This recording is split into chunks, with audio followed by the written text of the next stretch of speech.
First up today will be the women's 1500-meter final, and that's Shannon Rowbury, the best 1500-meter runner in the United States, the former Irish step dancer as a youth, who was an All-American at Duke, where she majored in filmmaking, and she's the favorite here today.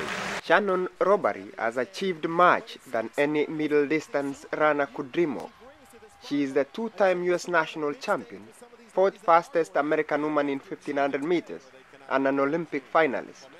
I recently had the privilege to interview her here in San Francisco. I just kind of got into running on a whim in high school. My freshman year, one of my best friends was running, and I thought it would be a good way to get into shape.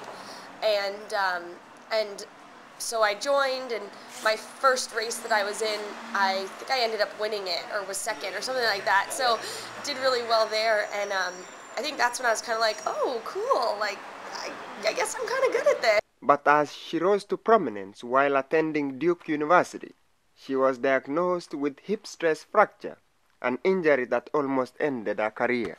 I never once let myself think that I wouldn't be healthy. Like, I was just so focused on getting better and getting back to running again, because that was 2007, and the Olympic year and the Olympics were about 1 year away. Shannon Rowbury now has the lead. Kristen Worth-Thomas into second. Aaron Donahue comes up into third.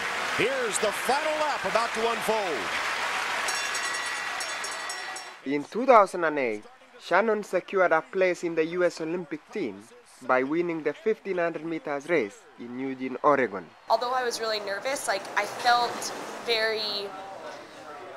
like I was ready for it. I think the two races had kind of got all the cobwebs out, got all the nerves out, and so when I was in that finals race, when it was time for me to make my move, I just made it. And you won. And I won, which was great. Meanwhile, Shannon Rowbury and Aaron Donahue with an embrace. They'll be leading the U.S. team to Beijing. The event of your lifetime. Yeah. Olympics. Yes. Tell me about it. The Olympics were incredible. It was in China, which is such a huge country, and it was in the Bird's Nest, which is such a huge stadium, and everything was just on such a massive scale. It was just such an honor to be able to race in the Olympics, race for the United States, and it was such a cool experience. Upcoming races, any plans? 2012 Olympics? Planning to still focus on the 1500 and try and just get better and better for the Olympics. We wish Rowbury success as she continues to prepare for upcoming races, as well as 2012 Olympics to be held in London. For Academy of Art University K-Art News, my name is Davson Marindich.